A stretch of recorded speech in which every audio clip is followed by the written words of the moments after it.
Monday night at 8 p.m., which means it's time for another episode of FM Rager. I'm your host, Connor Clifton, joined as always by my lovely co-host, Ned Gale. Ned, how the heck are ya? Gotta say, man, taking a week off that song, it hits hard. It man. does. It always hits hard. Hearing it week after week, oh, God, kill me now. An absolute Taking drone. a break for a week? Ooh, music to my friggin' ears, friend. This music is music to my ears. So as you guys know, So what's up? we took a week off. I guess we can get into it because it's been so long. I got COVID. Yeah. It fucking sucked. Do you want to do a formal announcement of it? Sure. Here, All right. look into the camera. Hey, everyone. I had COVID. I tested positive for it on the 4th of January. Something like that, yeah. I got over it. It still sucks. It's still like... No, I didn't mean to start the song over. I'm very tired all the time. I go on walks to improve my lung capacity, and it's tough. I even tried meditating today, and I got winded. Just like sitting and being mindful. Yeah. I don't think I'm getting enlightened anytime soon. I'm being mindful of my breath, and it's kicking my ass. Tell that breath to be mindful of me, man. Yeah. It's really tough. Brain fog comes and goes, so we'll see how I handle this interview. I'm sure y'all won't notice a difference. Like Connor's stumbling through questions as per usual. Yeah, oddly low amount of technical difficulties at the front of the show for brain fog. So I'm sure we're looking forward to a great second half. And once again, yep. You motherfucker. Still COVID free. You motherfucker. I probably got it from you. Yeah, probably. Even though the tests all indicate otherwise. I did order a bunch of COVID packages to your to the house under your name. So one of those you might have opened up. Yeah, I was like, more stuff from Wish. I didn't order anything. Look at all these seeds. Yeah. Yeah, You got anthrax. Anthrax, yep. Yeah. I sent him an LP of Anthrax. With COVID in it. Yeah, caught in a mosh, and it was covered in COVID. It was pretty brutal. You did not get it. I was sequestered in my room. I wore a mask if I had to leave my room. We both wore masks around the house anytime we were moving around the common areas. It is true that I protested outside against wearing the mask, but I figured it's my house. I don't have to wear one, but you won out, unfortunately. Yeah. But I did wear my "Don't Tread on Me" mask and hat in my own house. Wrapped in your flag, walking around the house. No, it was great. We shared some drinks and chatted every day on Google Chat. We did. Two doors down from each other. We were like, hey, want to hang out? Yeah. I found it important for us to maintain our roommate relationship and for me to not go insane. I was going to say, I feel like it was for your sanity. Yeah, I mean, I was pretty much only talking to my coworkers and my clients, and God love them. They ain't Ned Gale. No one is. And I read a book. I read a cool book. I'm gonna go talk get about it. the book. Yeah. COVID days. I just did a lot of airbrushing while he was doing that. Gave me time to ventilate my room, keep all the doors and windows open while I did that. It was nice. Who else in the chat tonight? Talk to us. Sound off. Busy as a Bree, rendered senseless. What's up, rendered senseless? All right. Show it. I read Chaos. Charles Manson, Shit, that was the supposed to be even CIA, better. and the secret history of the 60s. And I am now a believer that Charles Manson was on the CIA payroll. This book is nuts, man. I think Dennis Wilson might have had something to do with them people getting killed. Damn. The Tate LaBianca murders. Yeah. Or at the very least, he had convinced himself that he had something to do with them. And his accidental death may have been a guilt-driven suicide. Oh, wait, shit. That was definitely a zoom-in moment. Try that again. Fuck. God damn it. I got to get better at this. And his supposed accidental death may have been a guilt-driven suicide. Yeah! Who is typing for you? I'm Ned. Oh, no. What the hell? Oh, I think I'm on Is that Candace's? Yeah, I think that's canned ham. That book is good. Oh yeah. No, that's canned ham. Hey, get off my account. Guilty. Dan, that book might be one reason you're winded. That sounds stressful. It might be. I got pretty winded going, what the? Oh, wow. And Ned could hear me from the other room every time I said Gasping it. for really. Yeah. Oh, the whole time. Yeah, I had to keep sliding smelling salts under Connor's door because he was passing out from the book. Yeah, you had to flick them underneath so that they bounce and break and hit right on my nose. I had a dart gun, but I couldn't inhale. I had to inhale outside and then exhale into the door. Yeah, no, very fantastic. I'm glad you're back. I'm glad we can hang around the house now. I'm glad we can hang both out. Use the VR headset again. We can both hang out. We hung out on the couch. It was kind of nice. Yeah. I hadn't sat on that couch in a bit. We watched Book of Boba, which sucks shit. Yeah, Book of Boba's so bad. Hey, if you're in the chat and you're watching Book of Boba, sound off. What do you think? 'Cause Yeah. we were going to watch, I think, the second episode, and we couldn't because I got COVID. Yeah. And we watched the first episode and like, it's okay. And meanwhile, I was just itching to watch it because all I was getting are texts of, it sucks, dude.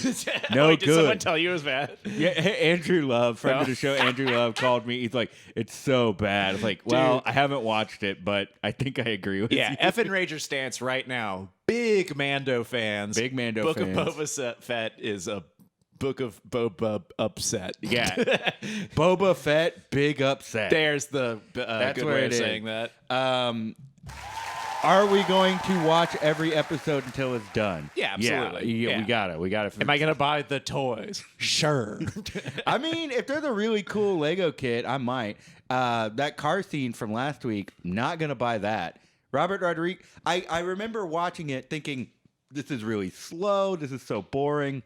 Yeah. 2 And mile an hour chase scene in that episode. Which That went on for so long. Just people. And I even turned to you and was like, who the fuck directed this? Then hard cut to directed by Robert Rodriguez. Very disappointing to find out. I'm pretty sure Robert Rodriguez just put his name on it, and he let his good old friends Shark Boy and Lava Girl direct that one. What was so crazy is that Robert Rodriguez directed an episode of season 2 of Mandalorian, the first appearance of Boba Fett. I believe it was called The Outcast. I'm not entirely sure, but it is a phenomenal episode. Boba Fett looks really cool. The action is incredible. It's very Robert Rodriguez. Yeah. Cut to this. There's not a friggin' fight scene. There's just that dumb car chase scene. There's Danny guess there Trejo wasn't really a saying fight like, scene. the Rancor is a great beast. And like, he's like a Rancor trainer or something. And then you see the Black Wookiee, what's his name? Dark Chrysanthemum? Yeah, bad the Black Chewbacca. Chrysanthemum is what his name. Oh, okay. And We can just call him Bad Chewbacca. Yeah. If we can call Grogu Baby Yoda, I'm allowed to just call it Bad Chewbacca. there's Dark Chewbacca. Yeah. We call him the Nega Chewbacca. Yeah, so that's what we've been doing. Yeah, that was good. How was your freaking weekend? Freaking weekend, man! It was a fun weekend. Yeah. I Saturday night. Saturday. Candace actually gave me a haircut, which feels fucking great. Yeah. Have the hair off my ears. She was freaking out about it, but it's a good looking haircut, if you ask me. That's her first time cutting hair. I'd say give her a good job in the chat if you think she did good. But of course, she's on my account, so say @NetOfTheDead, good job, and I will definitely Pass it along. Take that credit. No, Yeah, you text Candace later. It's like, everyone at the show told me I did a good job. I don't know what Man, happened. you really liked me. No, he. there She's they are. back. So I did that Saturday, and then I went to the horse track and threw some money down on some ponies. Ponies, that's Yeah. right. It was a blast. I had never done that before. It was great. Candace walked out with $50. Man, going to the ponies, if you're out in the audience and you're thinking about going to the horse track, go. Bring just like a bunch of singles and always bet on, what was it, as long as they're double-digit odds? If the odds were double digit, you can bet as low as $2 for them just to place. So we won $50 because we put two $4 bets on accident on the same horse, and it ended up placing second. So we made some bank. Yep, I've been to Delta Downs and had the same experience, so I'm a big advocate of going to the ponies. Yeah. It's a fun thing to do with your uncle.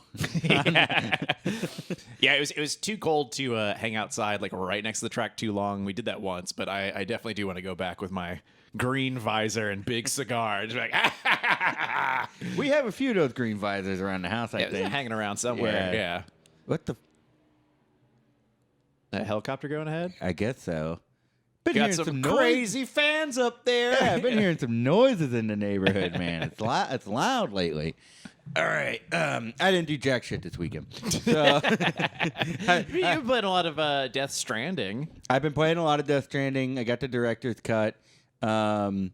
It's really nice to just like, I don't know, catch up on my podcast or something and just kind of sit and deliver packages. I do love a good grind game. I definitely did that for that Lord of the Rings game for a little bit. And then I recently was just grinding on it to grind, which was, I shouldn't have done that. Nah. Unhealthy gameplay. Yeah, it really, if you're playing a grind game, it's best to have something go along with it. So I will, to limit my playing, I will like catch up on some podcasts that I've been missing out on, or I will, it was a strand type weekend. It was a stranding type weekend. It was a stranding weekend, absolutely. Or I will like actually listen to my Spotify Discover. So that's a hard 2 hours, and then I will stop that's playing. good. Yeah. I'm seeing some talk about some books over here. A little Where the Wild Things Are, and then Harold and the Purple Crayon. I am not familiar with that story. I'm very familiar with Where the Wild Things Are. Some would say they are in my bedroom. Harold. It's me. I'm the wild thing.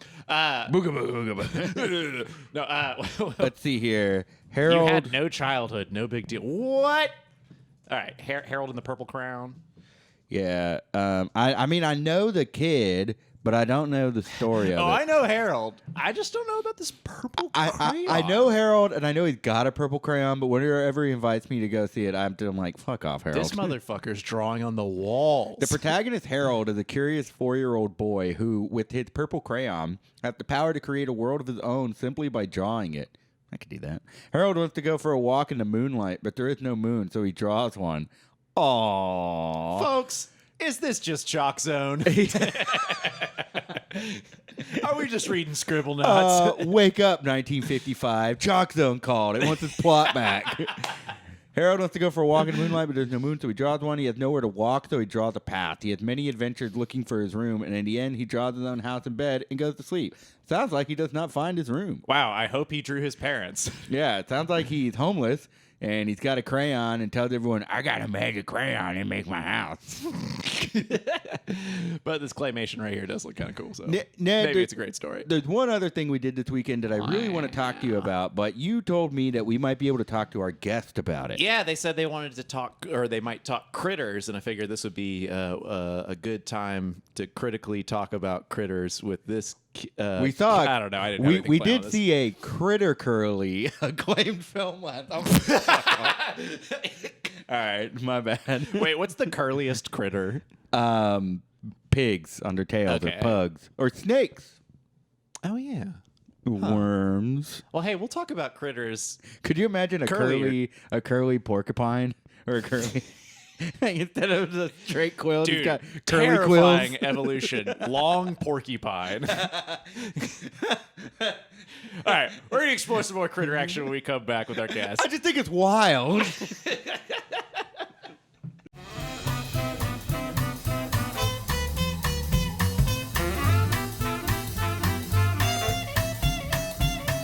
Hey! All right. Your guest today has a very funny Instagram. They are the drummer for Swimwear Department and the bassist for Mr. Data. Please give a warm welcome to Jack Gordon. Hey, Jack. How you doing? Thanks for joining us today. Pretty good. What's up, fellas and fellow ragers? Oh, not much, not much. We were talking about, we watched a documentary that is about a certain critter, and Ned said, let's hold off to talk about it until we get Jack on the show, because you're a critter expert. We're talking about the documentary Rodents of Unusual Size. And No, wait, is it rodents? Oh, yeah. Fuck. I believe that's what it's called. No, you're right. You're right. So what do you got? Rodents of Unusual Size, yes. And it's a documentary about the nutria problem in southern Louisiana. Jack, are you familiar with this documentary or the Nutria? I've heard of the Nutria. I'm not aware of the documentary yet. I think y'all are about to wreck my life, though.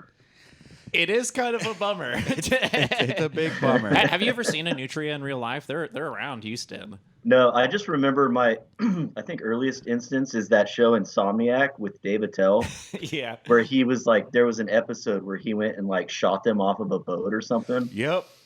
Well, Is that real? If you liked watching that, you will love all 1 hour of this documentary. I didn't say I liked it. So the movie primarily focuses on nutria hunters or nutra hunters, and these nutria were brought over to the United States from Argentina in the Great Depression by the son of the founder of Tabasco. He was this privileged guy, never worked a day in his life, and thought, oh, we're going to create a fur farm and a fur trade for nutria here in Louisiana. Hurricane hits once all the nutria are in town or somebody released them. Nutria go out into the community, and they love to eat swamplands. They eat it up. They eat swamplands, and they fuck. So there are so many of them. And they've been slowly decreasing the coastline of Louisiana, like small, not swamp side, like as water side properties have just been like swallowed up because when this vegetation's eaten up, it can't grow back. It just gets washed away by the water. So it's like it's sinking. There's an argument to be made that New Orleans, which is already infested by nutria underneath and like fucking up its sewer infrastructure, there's an argument to be made that without the nutria problem, Hurricane Katrina would not have hit New Orleans. It would not have flooded New Orleans. That's crazy. Now, the nutria are such a problem, the state of Louisiana will pay you $5 a tail. $5 a tail. Don't bring the whole body. It's too much to put in the ice cooler that we have just set aside. You just cut 6 inches of the tail, no more. Once again, too much space. Yeah, if you can't give them too much tail. It is not for the faint of heart. It is not for animal lovers. It is for environmentalists who believe that the ends justify the means. And I don't know, if you like seeing just like cultures where there really is some grayness over how do you survive versus what's right. Yeah. And you get there's a guy in there who goes, you ever see a Nutra holla? You ever heard of Nutra holla? They go, bah, bah, bah. Okay, wow, that's news to me, dude. It is. And so for our audience, the reason we bring up Jack as a critter expert is, yes, you know him as a fantastic musician around town, but if you follow him on Instagram, which I do, you may have seen his stories that have come up in recent years. Oh, that was the first one, dude. Recent months. It's called a quokka. A quokka. Yeah, the that's first a guy bat. there. That is a fucking gnarly bat. So Jack, what have you done to these animals here? They weren't like this before you got your nasty little fingers on them. Oh, right. Well, I spiced them up is what I did. So it's really not a lot, you know. It takes about 10, 20, 15 seconds. I was about to say minutes. Really, but like surely you're just looking for hours for that perfect little photo. No? Okay. All right. Well, I did the first one, the quokka, because it just made me giggle late at night in bed. And I did a couple more, and the response is really well, actually. Like, it's really good. Really so I'm like, good. all right, I'll keep this going. I went ahead and followed like 6 or 8 like nature pages on Instagram. It was like, all right, this is my source material from now on. This is about to be my income. Dude. That quokka, the smile alone combined with the angry eyebrows makes it look. I like the subtle. This is my favorite. Is when it ends up not being angry. It's. So Jack, would you say you post like 1 to 2 a day, maybe? For a little bit, when I'm hitting it hard, you know, I'm really good going at it. It's probably 4. But then I might go a week if I don't think about it. But my favorite part is for a while there was a stretch where like maybe one person a day or so would be like, I just figured out you were doing this. And I'm like, yeah. I just love that, like, Gotcha. it's a nice little treat once or twice a day. It is nice. Until today, actually, exclusive drop on Effin Rager. None of these were on a story highlight or anything. So, like, you just had to wait for the next one. And sometimes it'd be angry and sometimes it'd be happy. But guys, as of today, yes, this is on Jack's highlighted story reel. You could see so many animals. My God. Oh, that was great. Man, not since Mugwatch have I seen Instagram stories so beautiful, so Okay, wonderful, actually, very so inspiring. controversial one. What the fuck, dude? What's going on Oh, here? that's a cat eating a bird, right? Well, I don't know. See, the thing is, I try to keep it like real with real animals, but sometimes this stuff happens you just can't pass up. You know what I mean? Oh, so is that like a Photoshop or So like that's not real. how the heck he catch that? Any He's still jackrabbits in here? downing a cat mid picture. Damn, a fan. Because Jack, I would go so far as to make the argument that none of the photos you post are real, because No, they're totally real. Animals Actually, don't have eyebrows like this. Well, they don't. They don't. But I did make it a point because it's like it's goofy and it's funny, but I try to make it to where the source page is there in the picture and you can view the post, and because like it's goofy and it's funny, but I do like nature a lot, and I just, if anyone else wants to see where it came from, I'm not just screenshotting stuff and editing it and posting it. It's like, oh, go check out actual nature stuff. I got a lot of respect for that. This is the punk rockin' Jack. He's got to give credit where credit's due. He's not just stealing memes like fuck What are Jerry. you talking about? Yeah. Nothing's more punk rock than citing your sources. Fuck yeah. We have a question in the chat of well, not a question, really more of a request. Is please make a tutorial, Jack. Have you ever thought about making a tutorial for just like a 5-minute what's a Bob Ross like kind of thing? Have you making one of these? I guess I could. I never thought about it because I'm pretty sure I'm doing it like the dumbest way possible. So, I don't know. I'm sure there's dumber ways to do it. I could try doing it right now in this Do it, program. yeah. It'd See what probably you be got, man. fucking horrible to do. Let's see. Okay. I'm gonna do it to you right now, actually. In the meantime, we do have another question, which is how many volumes are there? Are you just at volume 1 on the animals with eyebrows? As of now, yeah. Well, I didn't realize you could do highlight reels of old stories. I thought it was just lost to the void, But then someone told me, actually a few people were like, hey, you should like pin those. Ooh, Ned, you're killing it. Do you look pissed? Yes, Not you're gonna really. have to See, do it's two like different kinda boxes. Make to it get your even angles smaller right, so buddy. it fits in the nose. See, I can't really. Oh yeah. There you go. Now lift them up. Wait, Jack, you don't move. Yeah, give him a septum piercing. Yeah, now you look badass. Damn. See, yeah, I could probably use that tutorial, to be honest. If I'm TBHing. Well, Busy of the I guess. Bree is giving some advice of don't give away any trade secrets, Jack. So maybe Ned, you shouldn't know how Jack does all this stroke stuff. width is key. Nice try. Yeah. I'm on the OBS text edit. I can't control stroke. Did you see we got a text message? Oh, did we really? Oh shit. Oh, somebody sent in a great garbage pail kid just for our guest today. Oh, okay. And while you pull that up, Jack, I got to ask you, this is a party show, so I did you a disservice by not asking up top. Do you remember the first party that you ever attended? Not really, which is probably the usual answer. Oh. Well, No, I was entirely too young hanging out with older siblings, for sure. Yeah. All right. Well, even further than that, a party doesn't necessarily have to be like a drinking rager or anything. Do you remember like any like first birthday parties or like not necessarily your party, but it could be one you attended?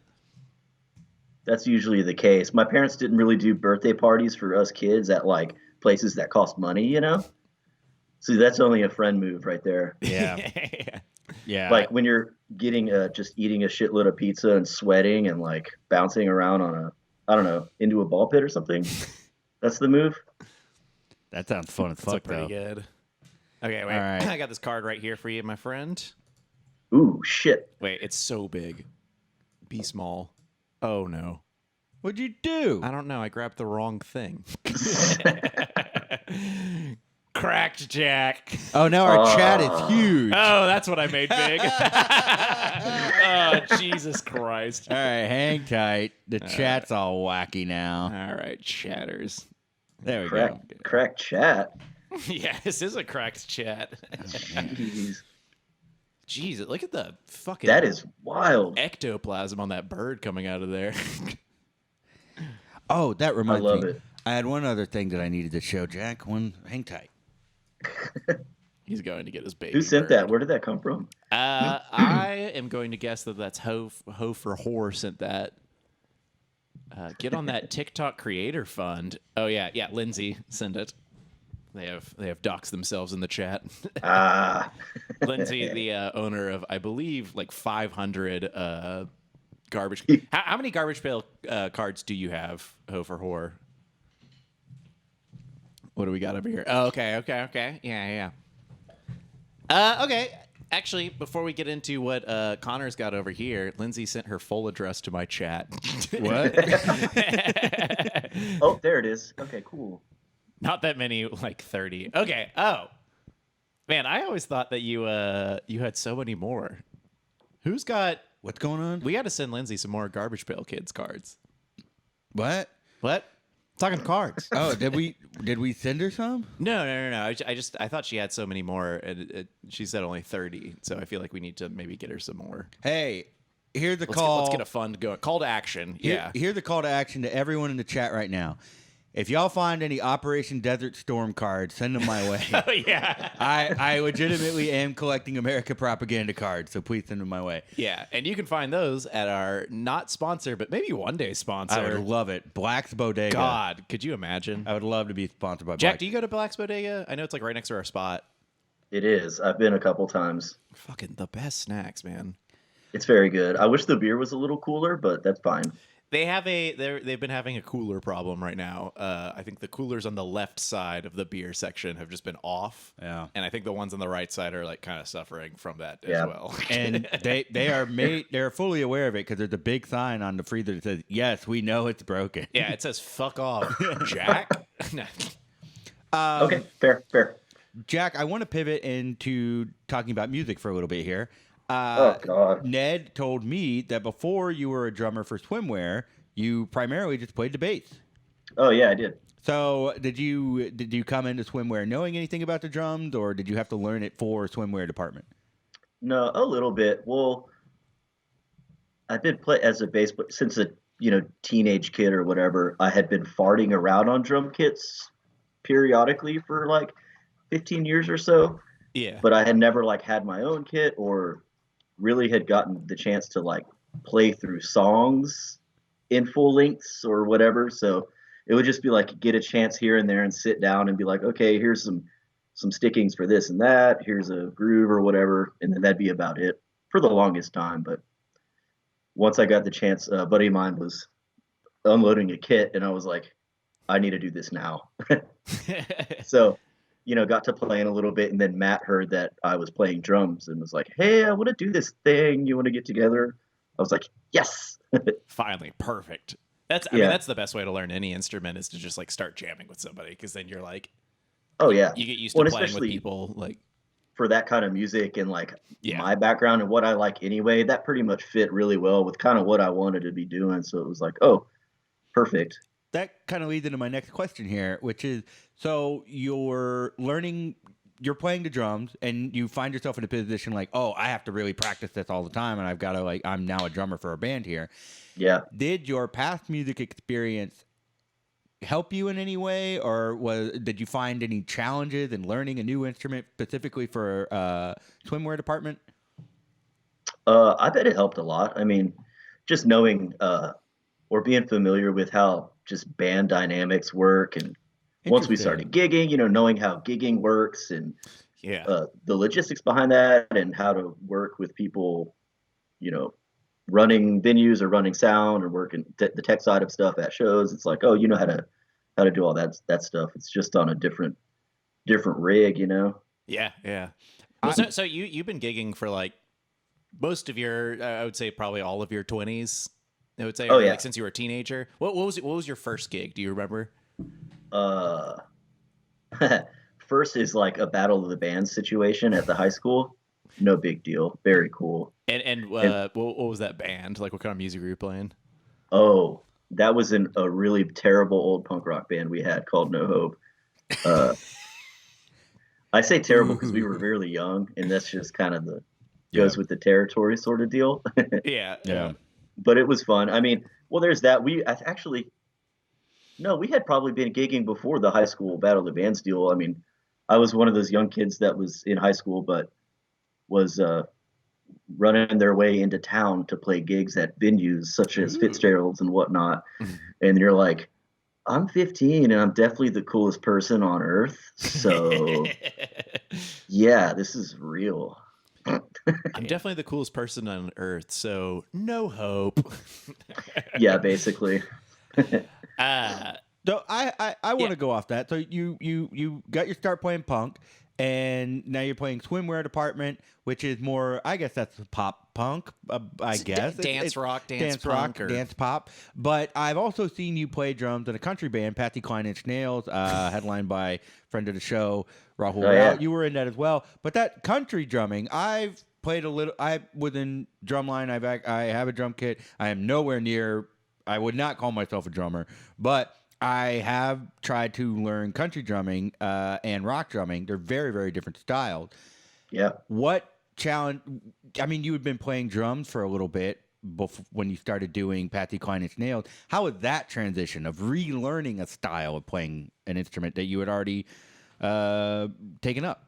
Yeah, that was probably harder than, I'm going to start playing drums and just do rock stuff. Honestly, like learning different style nuances and everything, like trying to figure out how to lay a genuine shuffle down is actually kind of tricky, I think. I mean, so that was one of the funnest things of that project was like, what is it?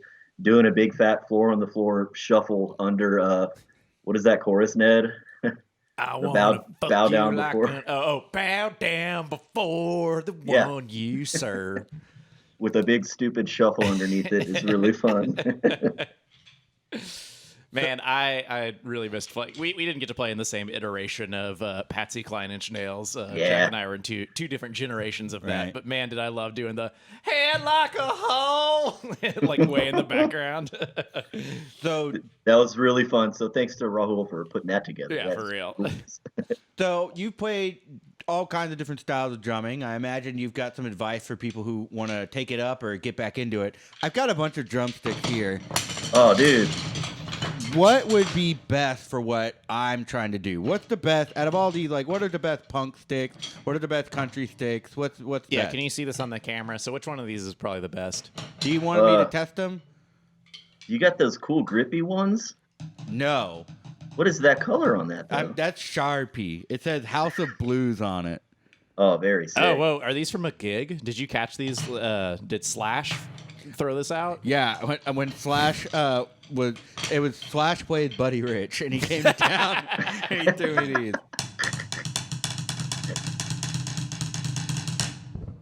Hey. Yes, you already got it. You know what to do with those things, boy. Flam. This is actually how I work out. All right, so I guess you. What do you think? What stick should I be going with moving forward? Thunder sticks, right? Hey, as long as they're wood tips, they're good with me. All right, that's all I So- needed to This know. man hates brushes. No, I don't. Jack, how many bands have you played in over the years? I feel like I've seen you a part of a bunch of different musical projects. I was saying that as I was burping. I'm sorry. Oh, I don't know, man. Things come and go, or things pick up steam and don't really do much. So it's like, do you count bands that never really gigged or something? I don't really know how that works. No. In that case, Ned and I are in a band. A couple. I don't know. A good chunk. Maybe let's just say like, I don't know, 30 or something like that. Or I guess like what are the most like memorable gigging bands? I know you played with our coworker David Lasco for a little bit. Oh, A band yeah. called Poor Pilot. Yep. Correct. Yeah. That was a really fun band. I love Dave to death too. So, Yeah. and we hit it hard for a while. At least here in Houston, I think one year we probably played a good 100.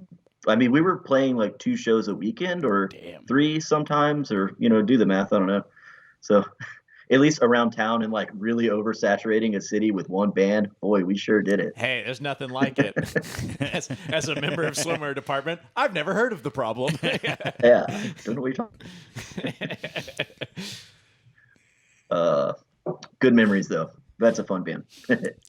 Let's talk about Mr. Data a little bit, because I've only heard small recordings from it. Oh yeah. In the practice room and stuff. But it's fucking wicked music. I'm sure Austin is somewhere in the room with you, or somewhere around the house with you right now. But the songs is tight. I bet he's making silly faces trying to distract you. Or he's like maybe spreading the cheeks. No, I don't know, because I'm in the living room, so I think he's in his room with his pedal board torn apart all over his bed, probably. Trying to figure out the best guitar players are wild. Did he tear it apart because he's mad that we had you on the show and not him? Yeah, he's like, I need to rethink my signal path because of you. That's why they didn't have me on, because I don't have a clean bypass channel. Yeah, that's going cool. In and out of the studio over at Steve's place, and I'm not sure when he's gonna put out singles. It should be pretty soon. The first 2 single tunes I think are kind of wrapped up. He just did a second session with odds and ends, and I don't know, maybe in the next couple months or so there'll be some stuff coming out. Man, I'm excited to hear it. Everything I've heard is very cool. Does it feel good to be back on bass? I know that's like kind of your primary instrument. Yeah, it's nice. Although it's kind of intimidating because Marshall's in that band, and he's playing guitar for the first time in a while, and that dude's such a killer bass player. So I'm like, ooh, God. I love all these Houston musicians who have like played in so many bands, all just kind of reforming in different versions of like, it's the same 7 guys just kind of spread out between like 400 bands, and they all play like 2 to 3 instruments. It's nice. It's neat. Yeah. I guess depending on the genre you like, if you're an indie person, it's like, yeah, you know all the same indie musicians. Or if you're a metal person, it's probably the same in the metal scene. I don't know. Yeah. You're talking about all the same guys reforming stuff. We've got 2 members of Swimwear on here. If Swimwear were to reform, what genre would y'all play, and what would you call yourselves? Ska. Okay.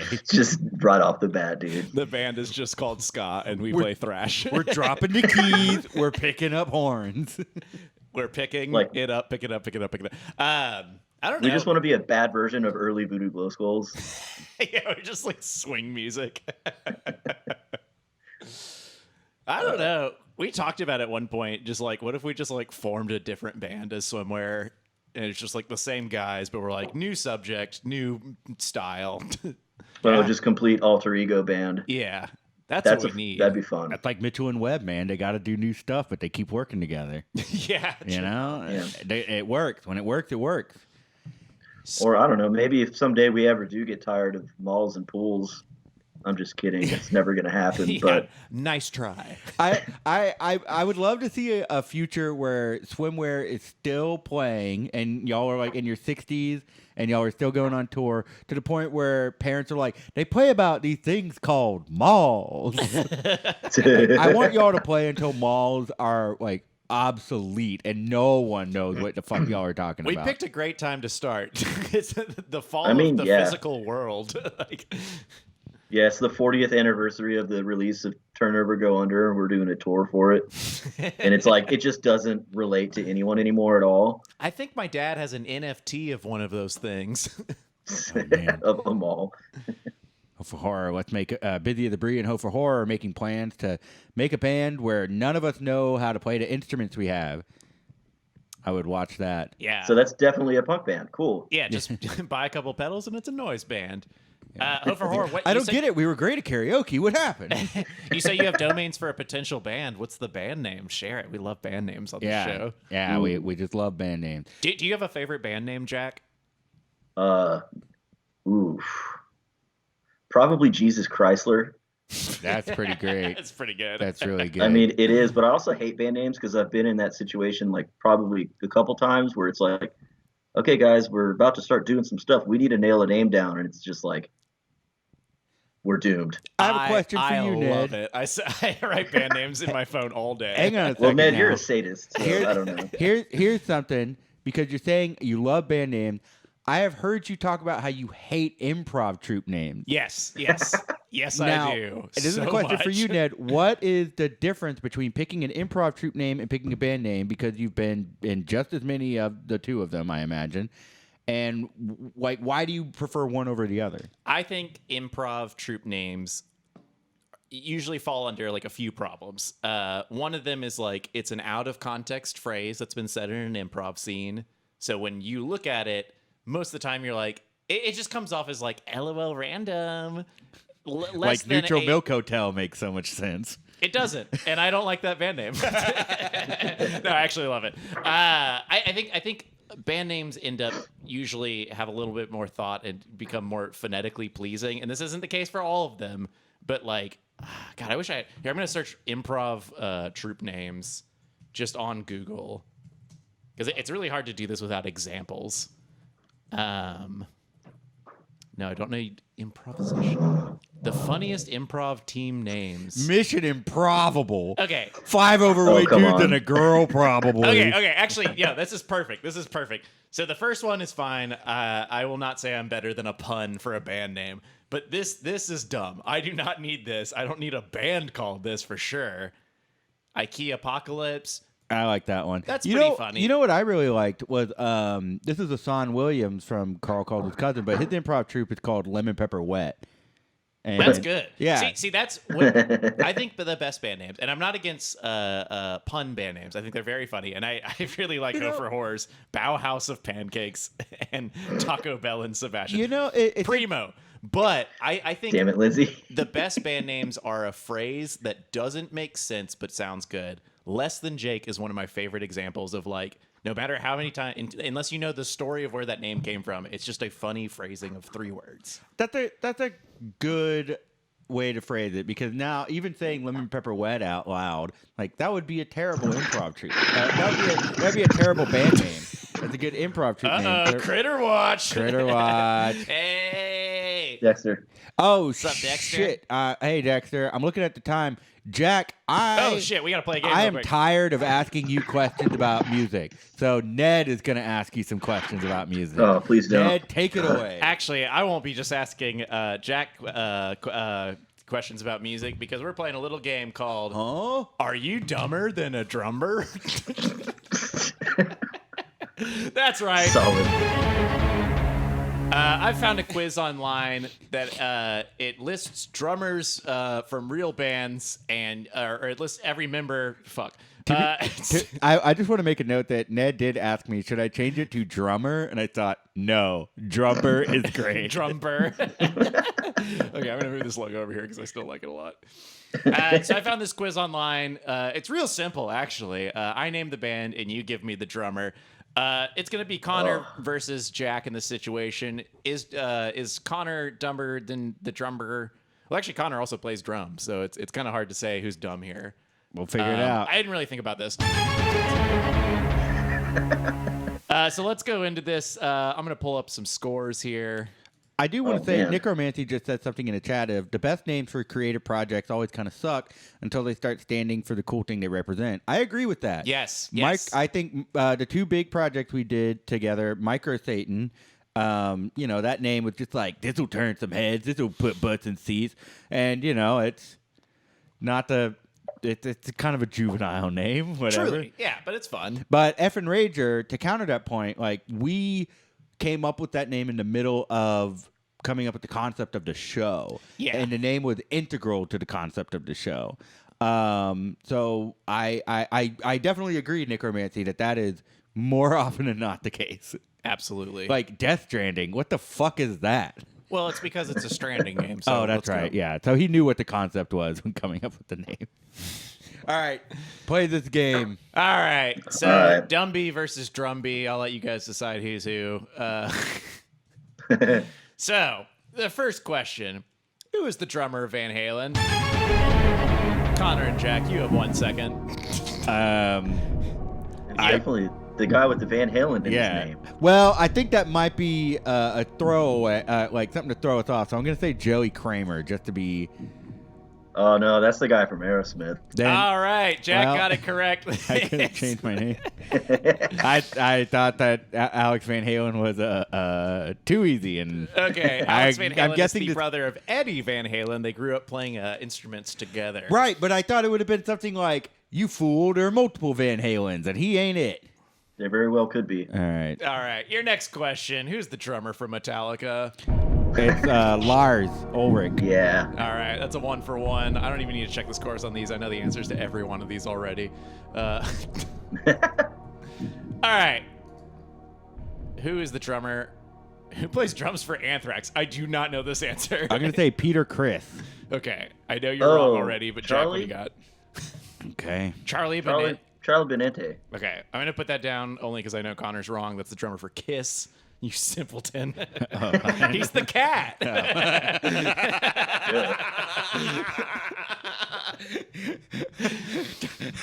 That's why you say meow drums.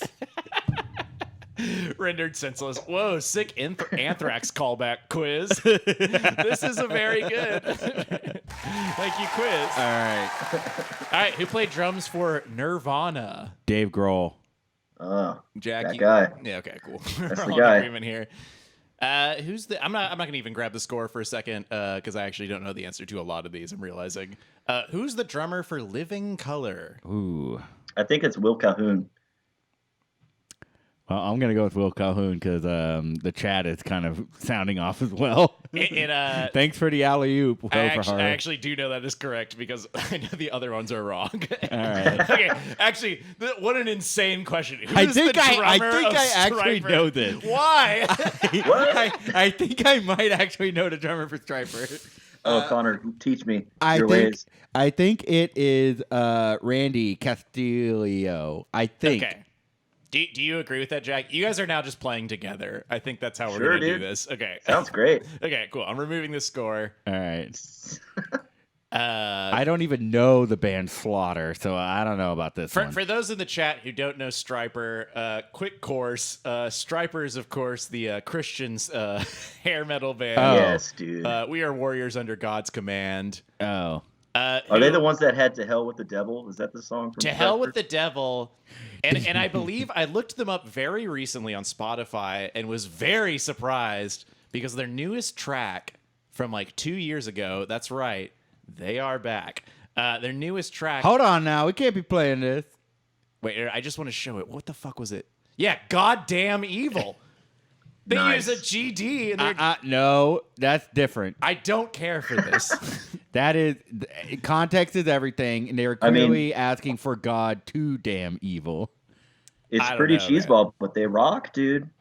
They rock. Canned Ham says I jammed that back in the day. Me too. Well, this quiz asks, who's the drummer for Imagine Dragons? Well, we can only wait and see. Stryper, no Stryper. So drummer for Slaughter. I'm gonna say Blas Elias. I'm trying to look at the choices here. There's Joey Kramer, Rod Morgenstein, Tommy Lee, and Blas Elias. Oh, So I'm saying Blas. I'm gonna go with Rod Morgenstein. Okay, Okay, so we're Blas Elias versus Rod Morgenstein. whatever. I'm gonna put Blas only because it was the first answer, but we'll remember that one. All right, drummer for Motley Crue. Well, I know this one. It's Yeah. Bobby Rock. No, it's Tommy Lee. You know him, you love him. He was played by Machine Gun Kelly. What's up? It's me, Oh, Bobby right. Rock. Hey, if you guys haven't seen The Dirt, we've talked about it on this show before. Or actually, was that before Effin Rager? No. When we were watching The Dirt? No, we The did- Dirt fucking rules. The Dirt is an incredible movie And on Netflix. if you like Keith from Righteous Gemstones, you can see him in his other role as Ozzy Osbourne. He Oh, hell licks yeah, I would piss watch off that. he licks piss off the ground and snorts a bunch of ants. And he goes, "I'm fucking mental." All right, it was the drummer for early Kiss. Cat guy. Yeah, I blew that one earlier. Peter I'm sorry, y'all. Criss. Who played drums next for the Kiss after? Wait to wait the a second. Kiss. You gave it away. Oh wow. Oh no. I don't know. I know which one it wasn't, but I don't know the rest. We're at the 54. Didn't Can you we say just Rod like Morgenstein earlier? let's answer one last one. I'm going to say Eric Carr because I think it's actually who it All is. right. Aerosmith. Here, we're going to do bonus round, lightning round. Okay, ready? Okay. Oh. Winger. Nico McBrain. Okay, you're wrong. All right. It's well, Aerosmith. Joey Kramer. Oh, that's Joey Kramer. Okay. Vinny Man, I blew that one Vincent earlier. Invasion. What the fuck? Bobby Rock. Who played Where drums? did you find this fucking poll, man? I searched drummer quiz. Rod Morgenstein. Who played drums for Warrant? Ian Pace. Rod Morgenstein. Okay. Who's the drummer for Iron Maiden? It's Nico Braid. Guy Man Dude. Who's the drummer for Led Zeppelin before the band dissolved in 1980? John Bonham. Who played drums for Bonham? Jason Bonham. Who was the drummer for The Who? Keith Moon. Who was the drums? Holy fuck. Cinderella? Eric Brittenham. Please, Stuart Copeland. We all know this. Drummer's Suicidal Tendencies. I feel like you know this, Jack. Oh, there's like 40 of them. Are you kidding me? Which Okay, one? Right well, now, I know it's Dave not Lombardo. Jonathan Davis or Fred Durst. So. Well, it's Dave Lombardo right now, and he's not even listed. Is it Hal Sutton? Bummer, dude. I'm going to say House. Hey, your quiz is trash, dude. We only have a few more. Powerhouse Band. The Powerhouse Band Pantera. No other band was described as the Powerhouse. What the fuck is this? I've heard of a house band, but a powerhouse band? Is it Phil? Who played drums No, in it's that band? Vinnie Paul. Oh, Vinnie Paul. Okay, Phil's the singer. Yeah. Fuck Phil. Yeah. Who Yeah, became the fuck Phil. drummer of Kiss after Eric Carr Oh, I passed? know this. It's Yngwie Malmsteen. No, he isn't. We've talked about this. God. What is it? Ingvar Bergman? God, I was so mad I didn't get to see Yngwie Malmsteen a couple of weeks ago. Eric Singer. Oh, you didn't go. Dang. Stupid fuck. COVID got real bad that weekend. And And he was the Ringo's- drummer for the Beatles. Ringo Buddy Starr. Guy. All right. Ringo.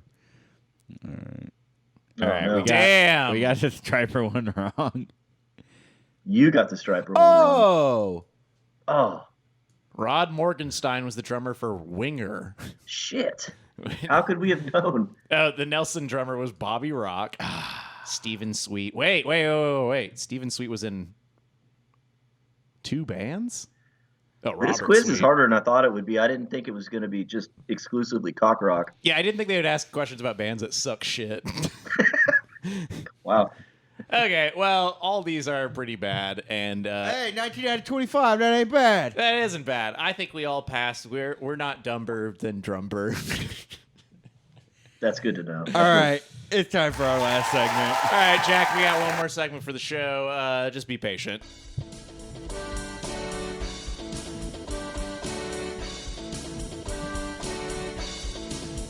I want a new plug.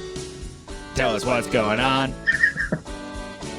Tell us all the stuff you're doing after we sing this song. Jack, what do you have to plug?